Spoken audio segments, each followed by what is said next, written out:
आनंद मठ।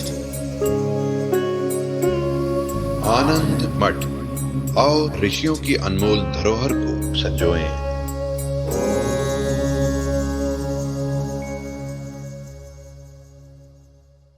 एक लक्षण देते हैं भाव रूपम। बोले महाराज पहले तो आपने कहा था कि इसको ना तो सत कहा जा सकता है ना असत कहा जा सकता है।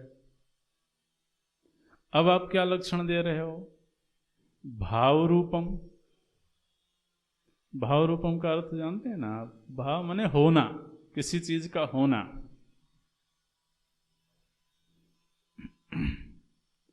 ऐसे विलक्षण विलक्षण लक्षण दे देते हैं। व्यक्ति अगर गुरु परंपरा से इन तथ्यों को ना पढ़े तो बेचारा उलझा रह जाएगा, कभी नहीं सुलझ पाता है। अभी अभी कहा था सद असद भ्याम अनिर्वचनीयम, हमने मान लिया था। सत है ऐसा भी नहीं कह सकते और असत है ऐसा भी नहीं कह सकते। अभी बहुत ज्यादा वक्त नहीं बीता है, बीच में दो ही लक्षण आए हैं और फिर क्या कह दिए? भाव रूपम। अब ये क्या बात है भाव रूपम? बोले देखिए बात ऐसी है कि जो अज्ञान शब्द है, अब इसमें दो मत हैं विद्वानों में, बड़े प्रौढ़ विद्वानों में भी दूर दूर तक ये मत गए हैं और महाराज दो धाराएं बंट गई इसमें। कुछ आचार्यों ने अज्ञान को कहा भाव रूपम, कुछ आचार्यों ने कहा अभाव रूपम। दो विभाग हो गए। कई प्रौढ़ ग्रंथ हैं जिन्होंने अज्ञान को अभाव रूपम कहा है और कई विद्वान हैं जिन्होंने उसको भाव रूपम कहा है। तो जो भाव रूपम कहने वालों की परंपरा है उसमें हमारे ये आचार्य हैं सदानंद जी। तो ये अज्ञान को क्या कहते हैं? बोले भाव रूपम। ये भाव रूपम क्यों कहा जा रहा है इसको समझना। तो ये जो अज्ञान शब्द है, अज्ञान शब्द में कुछ आचार्यों ने इस शब्द की जब व्युत्पत्ति की गई, इस शब्द की व्याख्या की गई, तो इस व्याख्या में दो विभाग हो गए। कुछ आचार्यों ने कहा कि ये जो अज्ञान शब्द है इसमें नई तत्पुरुष समास है। बोले ये कौन सा समास होता है जी? कभी पढ़ा है कि नहीं पढ़ा है? पढ़ा है। नई तत्पुरुष समास। नई तत्पुरुष समास का अर्थ है कि जहां पर अ का प्रयोग हो नहीं कहने के अर्थ में, जहां पर किसी चीज को नकारने के अर्थ में जब अ का प्रयोग होता है तो वहां नई तत्पुरुष समास होता है। जैसे आपने कहा कि इस वस्तु का कोई रूप नहीं है, तो क्या संज्ञा बनाई? अरूपम। रूपम न विद्यते इति अरूपम। तो जो अ लगा ये रूप का निषेध करने के लिए लगा, है ना? तो यहां पर नई तत्पुरुष समास है। तो इसी तरह से कुछ आचार्यों ने कहा कि ये जो अज्ञान शब्द है इसमें नई तत्पुरुष समास है। मतलब ज्ञानम न विद्यते इति अज्ञानम। ज्ञान के अभाव को अज्ञान कहा जा रहा है। ठीक है? ज्ञान के अभाव को अज्ञान कह रहे हैं। दूसरे आचार्यों ने कहा नहीं,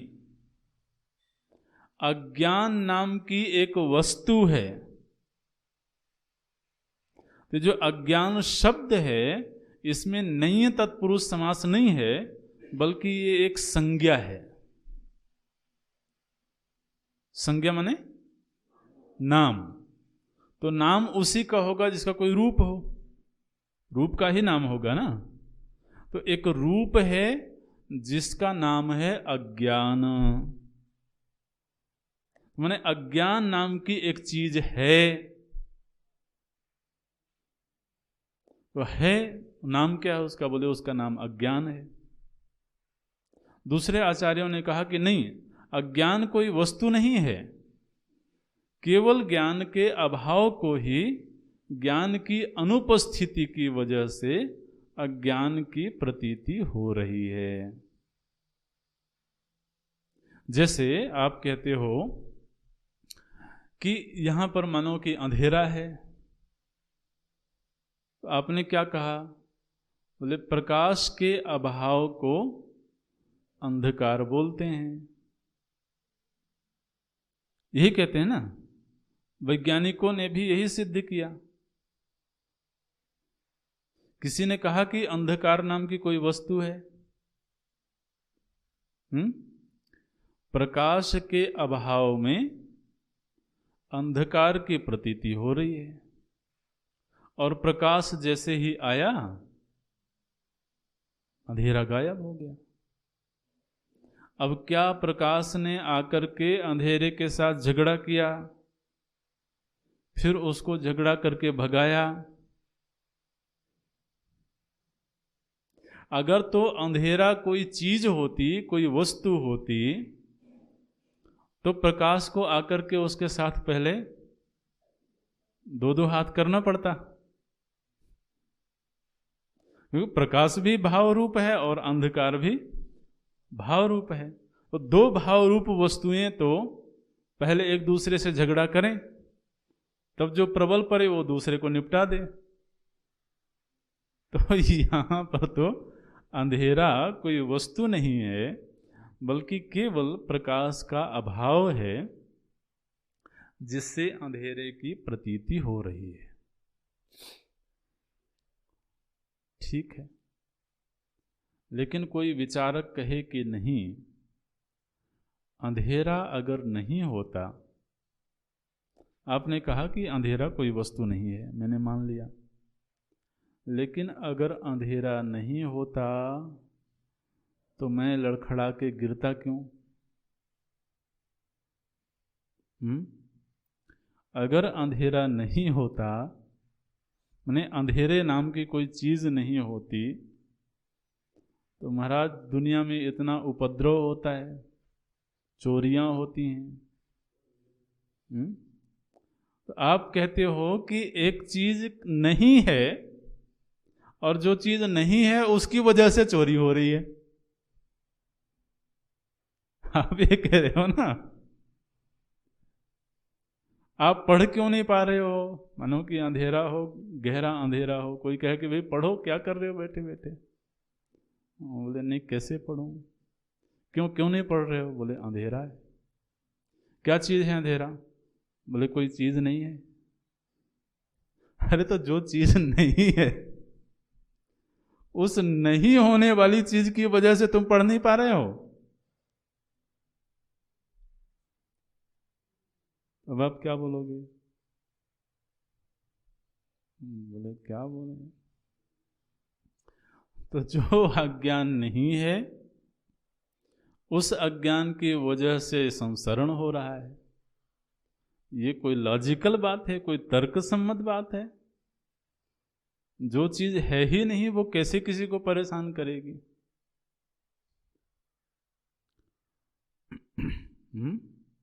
किसी को परेशान करने के लिए आपने बार बार चिल्ला करके ये कहा कि जीव की समस्याओं का, जीव के संसरण का मुख्य कारण अज्ञान है, और अज्ञान में आपने नई तत्पुरुष समास लगा दिया। माने अज्ञान कोई वस्तु नहीं है। तो जब अज्ञान नाम की कोई वस्तु है ही नहीं, तो इतना बड़ा दुश्मन कैसे बन गया जी? तो आचार्य ने कहा नहीं, मैं तो ऐसा मानता हूं कि अज्ञान भाव रूप है, और यह जो भाव रूप अज्ञान है, जब ज्ञान की प्राप्ति होती है तब इसका निवारण हो जाता है।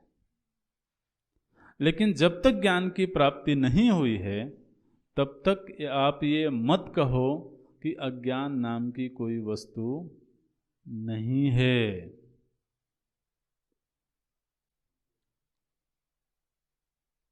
ये महाराज, आपको ये कहना चाहिए कि अज्ञान एक भाव रूप चीज है, भाव रूप वस्तु है। हाँ, तब तक है जब तक ज्ञान नहीं आया है।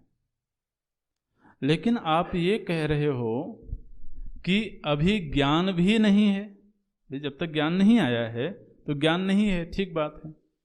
और अगर आप ये कह दो कि अज्ञान भी नहीं है, तो ज्ञान भी नहीं है और तो ये सारा झमेला क्यों खड़ा है फिर? तो इसलिए हम ये कहते हैं कि आप ये मान लो कि अज्ञान एक भाव रूप वस्तु है। कैसी है वो? तो बोले उसके लक्षण पहले बताए जा चुके हैं। सद असद्भ्याम अनिर्वचनीय है, त्रिगुणात्मक है, ज्ञान विरोधी है, वो सारे लक्षण बताए गए हैं। लेकिन अज्ञान एक भाव रूप चीज है जिसकी निवृत्ति के लिए साधक को सतत प्रयत्न करना चाहिए। अब देखिए,